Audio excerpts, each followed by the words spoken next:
학교 안전공제 중앙회가 만든 학생들의 안전을 위한 교육활동 연계 콘텐츠 고등부 안전교육 콘텐츠.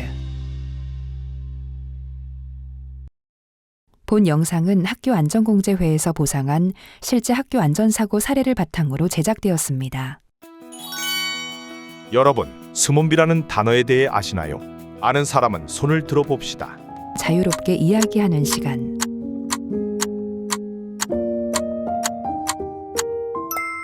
스몬비의 뜻을 말해볼까요? 스몬비는 스마트폰과 좀비의 합성어로 스마트폰을 보며 길을 걷는 사람을 뜻합니다. 그런데 왜 좀비라는 단어가 따라붙었을까요? 주변의 환경이나 감각을 인지하지 못하는 좀비의 특성이 꼭 스마트폰에 정신이 팔린 사람들의 모습과 유사해 붙여졌는데요. 좀비처럼 스마트폰 화면만 들여다보며 길거리에서 고개를 푹 숙인 채 느리게 걷는 사람.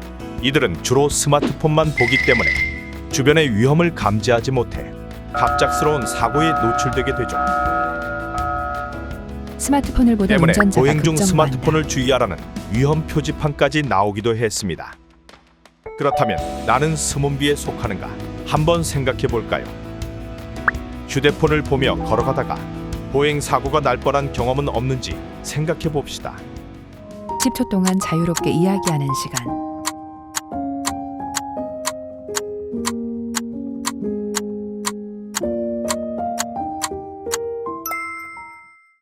다음은 영상을 시청해 보면서 실제 보행 사고 사례는 어떤 경우가 있는지 살펴봅시다. 등교 시간 집에서 나온 도겸. 오늘 날씨 왜 이렇게 좋아? 기분 좋게. 기분 좋게 등굣길에 오른 도겸. 이 좋은 날씨에 음악이 빠질 수 없지. 노이즈 캔슬링. 오, 너무 좋은데?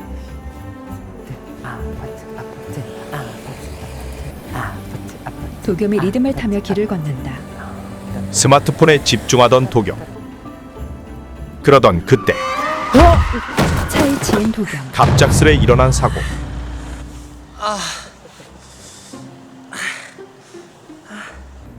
알고 보니 주변 소음을 차단하고 노래에 빠져 있었을 때 골목으로 진입한 차량. 차량이 좌회전한다. 그렇게 필연적일 수밖에 없었던 사고는 일어나고 말았다. 도겸이 뒤로 넘어진 채 다리를 부여잡는다. 운전자가 차에서 내려 도겸을 살핀다. 학교 시간. 야! 은희에게 달려오는 도겸. 와우, 기분 너무 좋아. 학교 일찍 끝난 게 그렇게 좋아? 그럼 이렇게 일찍 끝나는 게 거의 없잖아. 오늘 뭐 할까? 뭐 할까? 지금 시간이 3시 50분인데 좀 애매한데? 야, 우리 그거 먹기로 했잖아. 뭐? 탕, 후루, 하지 후루. 마라. 하지 마. 마라탕. 하지 마. 진짜. 그럼 우리 1차로 마라탕, 2차로 요아정 어때? 콜? 오, 좋지. 좋아. 요 앞에 어. 진짜 핫한 마라탕 집 있어. 어디? 완전 마라탕이라고 오늘 오픈됐어. 진짜? 갈래? 갈까? 가자. 가자. 가자. 고고! 두 사람이 교문을 나선다. 마라탕 맛있겠다. 그러니까 마라탕 먹고 요아정 먹고. 야, 응. 너 그거 알아? 뭐? 그 마라탕 집 오늘 오픈했잖아. 응. 4시까지 50% 할인이다? 진짜? 민주가 알렸어. 오. 마라탕. 아 진짜 하지 말라니까. 탕. 진짜. 씨. 근데 지금 몇 시인데? 지금? 3시 3시 59분. 1분 남았네.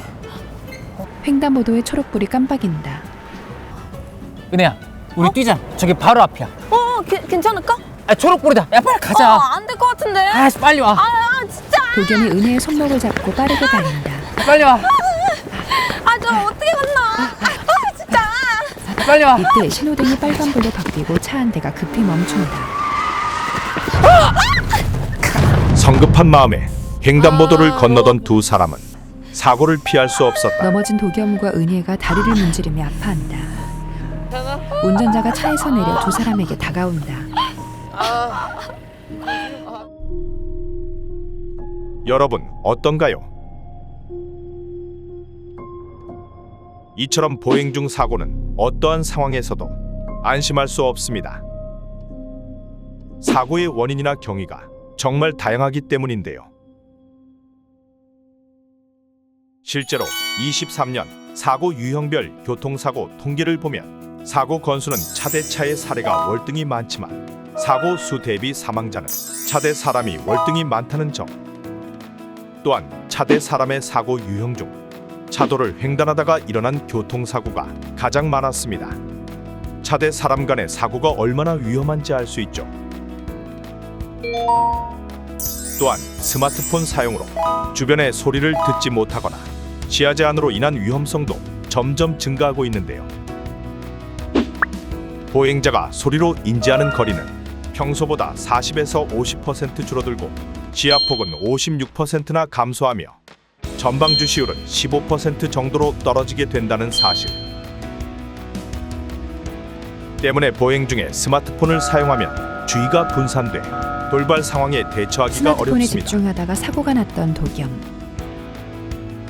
실제 보행 중 주의 분산으로 인한 사고 유형을 분석한 결과 스마트폰에 한눈이 팔려 사고가 난 경우가 61.7%나 차지했죠. 올바른 보행을 위한 안전 수칙 알아볼까요? 길을 걸을 때는 보도를 이용할 것. 보도가 없는 경우엔 어떻게 해야 할까요? 길의 가장자리를 걷는 것이 안전합니다. 도로의 중앙을 걷는 것보다 차량의 이동을 피할 수 있기 때문인데요. 도로 가장자리를 걷는 것이 보행자와 차량 간의 거리를 확보할 수 있기 때문이죠. 횡단보도를 건널 때는 도겸과 은혜. 깜빡인다. 다음에 갈까? 다음에 가자. 응. 급하지도 않은데 뭐. 맞아. 괜히 또 사고 나면 우리만 손해야. 맞아. 아. 녹색 점등이 깜빡인다면 건너지 않고 다음 신호를 기다려야 하죠. 자, 다음 신호를 잘 기다렸어요. 이제 건널 일만 남았는데요. 이때 안전을 위해 주의해야 할 점은 무엇일까요? 녹색불이라고 해도 차량이 완벽히 멈춘 것을 확인하고 건너야 합니다. 좌우를 살피고 길을 건넌다. 보행 중 빈번하게 일어나는 사고죠. 바로 스마트폰 사고. 안전을 위해 시야를 차단하는 스마트폰과 소리를 차단하는 이어폰은 사용을 자제하는 것이 좋아요. 주변 환경에 대한 인식이 떨어져 사고를 일으킬 수 있는 위험 요소가 되기 때문에 그러니 꼭 주의가 필요하다는 점. 골목길과 커브길에서도 주의가 필요한 건 마찬가지.